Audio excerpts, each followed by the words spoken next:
Soy María Esperanza Casulla. Soy Andrés Malamud y esto es Ágora, un podcast de conversación política de El Diario AR. Hola Andrés, buen día. Hola Mec, ¿cómo andás? ¿Cómo se ve Europa en este momento, vos que vivís en la última aldea gala de la socialdemocracia europea? La irreductible península ibérica, con gobiernos socialistas todavía en España y en Portugal. Me imagino que preguntás por Italia. Exactamente. Bien, hay varias discusiones que surgieron a partir de esto. Una de ellas, y ahora te quiero escuchar a vos, sobre si Giorgia Meloni es una mujer antifeminista, pero la otra tiene que ver con la definición de las derechas. Y acá tenemos algunas disquisiciones interesantes para hacer, porque la discusión en la literatura a veces lo que hace es distinguir entre derecha, creo que esto ya lo hablamos, derecha extrema y derecha radical. Y la pregunta es si es fascista el partido que ganó las elecciones, o si es populista, que es, fíjate vos, una etiqueta que se mencionaba mucho en los últimos tiempos y últimamente está pasada de moda, porque volvió la etiqueta de fascismo. Y yo no estoy seguro de que ninguna de las dos sea lo más apropiado, porque Meloni en el fondo lo que hizo es formar un partido político, fíjate qué cosa interesante, se llama Hermanos con O de Italia, y es liderado por una mujer, no es Hermanas. En italiano la diferencia es mucho más evidente que en castellano, porque es Fratelli y Sorelle, así que está clarísimo que es masculino el genérico, el plural. Y si formó un partido y lo lidera, y es un partido que tiene una élite, tiene institucionalización, no hay populismo. El populismo es liderazgo sin intermediación partidaria. Y desciende de los postfascistas, pero esos postfascistas hace tiempo que se hicieron amigos de Israel. Para poner un ejemplo, fue el caso de Gianfranco Fini, el líder del partido que ella heredó, y son profundamente antiputinistas en este caso. No son todos los que ganaron así. Matteo Salvini es medio pro-Putin, pero tanto Berlusconi como Giorgia Meloni son anti-Putin, y son europeístas, y son atlantistas, o sea, pro-norteamericanos. Y no pro-norteamericanos de Trump, son pro-norteamericanos de cualquiera, incluso de Biden. Así que tenemos acá un conjunto de matices y complicaciones que dificultan la utilización de las etiquetas tradicionales. Sí, yo tengo algunas diferencias. Comparto a grandes rasgos la caracterización que vos hacés de Meloni. Admito en el inicio que sabés mucho más vos que yo de política italiana, que además es muy complicada, ¿no? Es muy complicado en lo partidario, es muy complicado en las normas electorales que cambian todo el tiempo, el Parlamento es gigante, o sea, las normas que tienen que ver con organizar la representación son complicadas y el sistema de partidos es muy complicado de entender. Para mí, por ejemplo, después de la década del 90, cuando implotaron los partidos tradicionales y tenés esto que todo el tiempo partidos aparecen, desaparecen, aparecen liderazgos, desaparecen liderazgos. 5 Stelle, que cuando empezó algunos consideraban una especie de populismo de izquierda, terminó reconvirtiéndose en otra cosa y ahora se reconvirtió en otra cosa, ¿no? Pero primero que yo plantearía lo que vos decís de que el populismo es incompatible, o digamos que no se podría considerar populista porque tiene un partido más o menos institucionalizado. Y yo ahí pondría una diferencia. Yo creo que eso que vos decís es correcto, está en la literatura de populismo, pero también me parece que eso quedó un poco viejo. Y justamente los que estudian el populismo específicamente europeo, y estoy pensando en Casmud y Cristóbal Rovira, una de las cosas que dicen es que el populismo en Europa está muy, muy relacionado con partidos, más que con líderes, o que vos tenés partidos que tienen líderes populistas que se van sucediendo serialmente. Y la verdad es que lo que yo creo que ahora, una de las cosas que estamos viendo es que es bastante híbrida la relación entre partidos y populistas. O sea, y esto lo decimos con Flavia, con nuestra común amiga Flavia Freidenberg.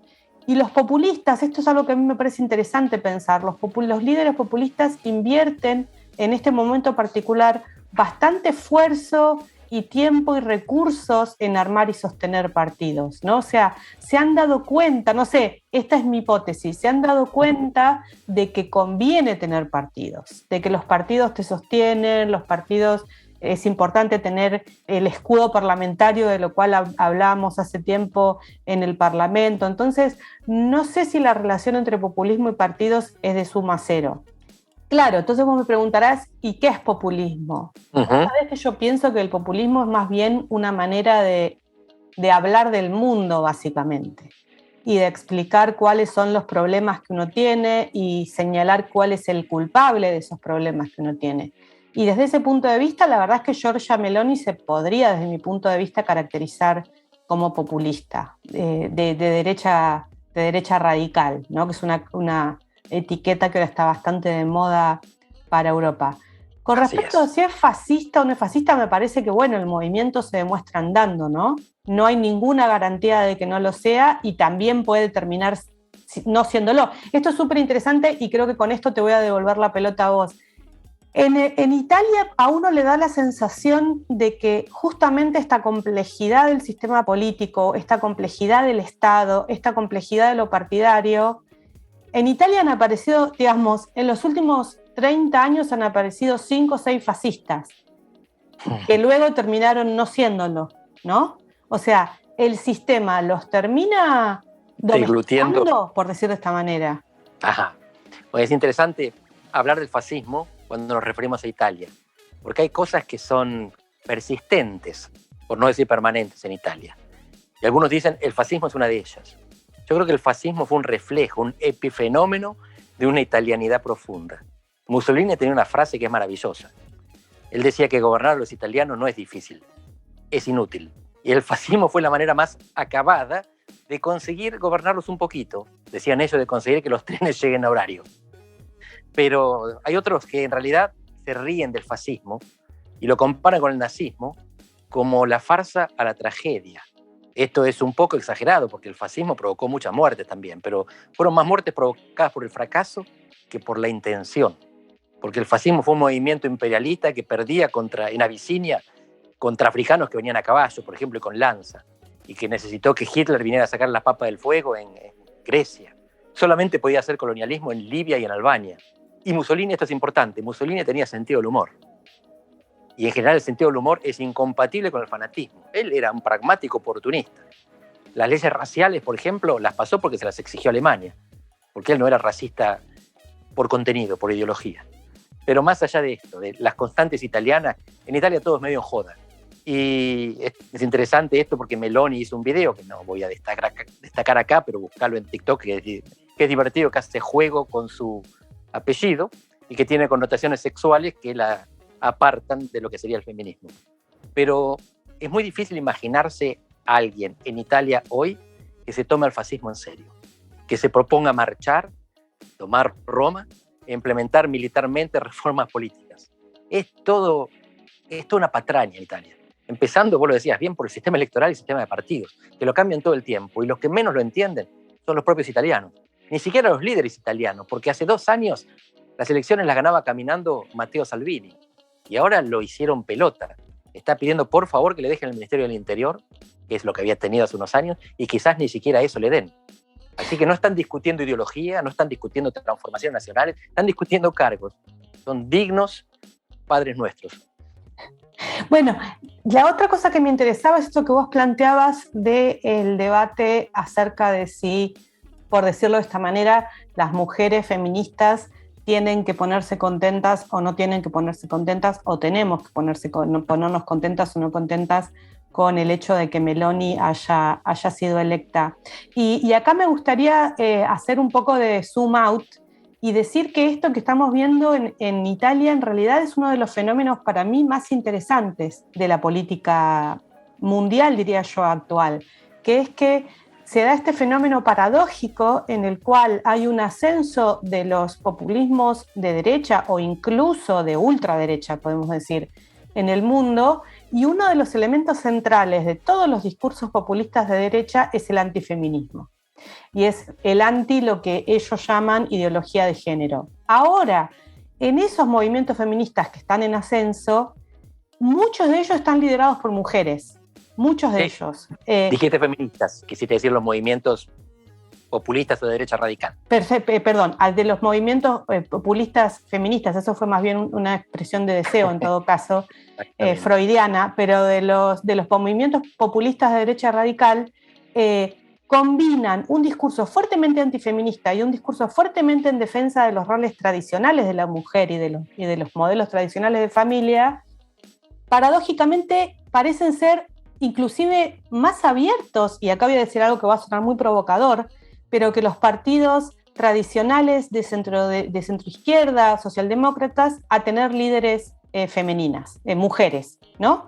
Estoy pensando en Giorgia Meloni, estoy pensando en Isabel Díaz Ayuso en España, estoy pensando no solo en Marine Le Pen, sino en su sobrina, Marion Maréchal Le Pen en Francia, estoy pensando en el partido en Suecia, o sea, la verdad que yo no tengo una buena hipótesis de por qué esto es así. Estoy pensando en Sarah Palin y en Marjorie Taylor Greene en Estados Unidos, ¿no? Es un fenómeno bastante extendido el de mujeres que encuentran una vía viable a llegar a posiciones de liderazgo en sistemas incluso muy machistas como el italiano, en donde prácticamente yo no puedo recordar líderes mujeres que hayan llegado, nunca fueron primeras ministras, pero a cargos de gran relevancia, encuentran una vía en esos sistemas políticos a partir de ser, digamos, quienes difuminen este discurso fuertemente antifeminista. Las mujeres que tienen éxito son antifeministas, buen y provocativo punto, y voy más allá. No solamente en la derecha radical. En Gran Bretaña hubo 3 primeras ministras mujer y las 3 fueron conservadoras. En Alemania fue Angela Merkel, que no se puede decir que sea muy de derecha, pero estaba del centro a la derecha. Fue demócrata cristiana, no socialdemócrata. Así que acá hay un fenómeno sorprendente. El feminismo va colando valores, pero no liderazgos. Y los partidos cuyos hombres se dicen feministas no les abrieron lugar a las mujeres. Bueno, es así, y hay literatura sobre eso. Los partidos de izquierda tienen prácticas y discursos muy ambiguos con respecto, o sea, tienen un discurso, por supuesto, programáticamente feminista, pero cuando te pones a ver las organizaciones internas de los partidos, no necesariamente eso se traduce en la práctica. Al mismo tiempo, esto habla, me parece que este mismo hecho, y con esto creo que voy cerrando por mi parte, el hecho de que hay ya más mujeres en posiciones de toma de decisiones, un poco, no quiero a ver cómo decirlo de una manera que no suene muy agresiva, pero un poco nos libera a las mujeres de la solidaridad automática con respecto a cualquier mujer, ¿no? Que llegue a eso. Hay más mujeres, entonces ahora podemos empezar a tener discusiones ideológicas y a plantear esas diferencias, no solo con los líderes políticos varones, sino también con las líderes políticas mujeres.